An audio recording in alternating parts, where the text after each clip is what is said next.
हरे कृष्णा। करवा चौथ जे विर्त रखंदड़ नारियुनि वटि अगरि कथा न पियल हुजे त हिन कथा जो पाठ करे सघनि थियूं। पांडुनि जे बनवास जे वक़्तु हिकु दफ़े अर्जुन इंद्रनील गिरी पर्वत ॾांहुं तपस्या करणु हलियो वियो ऐं चङे अरसे ताईं वापसि न आयो। द्रौपदी खे ॾाढी चिंता थी पई। अचानक हिकु ॾींहुं श्री कृष्ण भॻवानु पांडुनि जे आश्रम में पधारिया ऐं द्रौपदी पंहिंजे व्याकुलता श्री कृष्ण भॻवान खे ॿुधाई ऐं हुन जे निर्वाण लाइ उपाउ पुछियो। श्री कृष्ण द्रौपदी खे कड़वा चौथ जे विर्त रखण जो सुझाव ॾिनो ऐं हेठिन नमूने कथा ॿुधाई जेका शिव भॻवानु माता पार्वती खे हिन तरीक़े में ॿुधाई हुई। अंदरि परसित में रहंदड़ हिकु वैद शर्मा नाले ब्राह्मण खे 7 पुट हुआ ऐं हिकु कन्हैया हुई। कन्हैया जो नालो विरवती हो। विरवती वॾी थी त हुनखे शादीअ लाइ सम्झी संदसि पिता हिन जो विवाह योग्या सदृशन नाले ब्राह्मण सां करायो।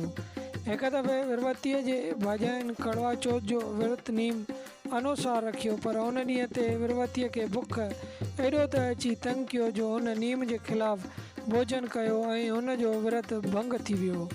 हुन जो नतीजो इहो थियो जो कुझु ॾींहं खां पोइ हुन जो पति एतिरो त बीमार थी पियो हुन जे बचण जी उमेद न रही। दुखी थी विरवती ॿाहिरनि जी सलाह मिलण ते तीरस खां वठी मृत्यु निजिया श्री महादेव शिव शंकर भॻवान जी पूजा 1 साल ताईं कंदी रही।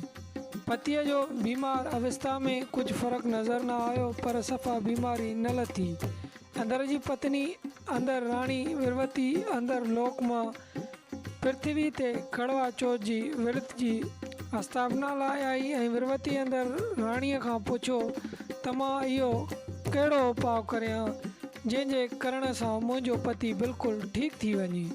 तॾहिं अंदर राणी विरवतीअ खे संदसि गुज़िरियल साल करवा चौथ जे कुंड थियण जो अहिवाल ॿुधायो, जंहिंजे फलस्वरूप संदसि पतीअ जे इहा दशा थी आहे। हींअर वरी वधी विधान सां विरवती करवा चौथ जो विर्त रखी त हुन जो फल पति बिल्कुलु ठीकु थी पवंदो। हिन दफ़े विरवती वरी करवा चौथ जो विर्त वधी पुरोख रखियो। जीअं ई चंदन माखी अर्घ ॾेई थोरो लोटे मां जल पतीअ जी मख में वधाईं ऐं खेसि जल जा छंडा हयाईं त संदसि पति बिल्कुलु ठीकु थी वियो। पोइ श्री भॻवानु कृष्ण जे मखावनि मां कड़वा चौथ जी कथा ॿुधी द्रौपदी पिणु कड़वा चौथ जो विर्त रखियो ऐं इन जूं सभु चिंताऊं दूरि थी वियूं। विर्त रखण सां सुहागणियुनि जो मनोकामनाऊं पूरियूं थियनि थियूं।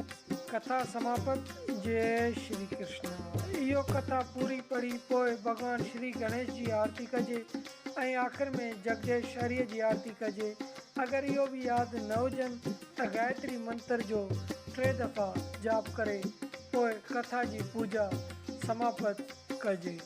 वधीक सनातन धर्म जा सुठा प्रोग्राम ऐं कथाऊं ॿुधण जे लाइ असांजे YouTube channel SP official TV खे सब्सक्राइब, लाइक ऐं शेयर कंदा।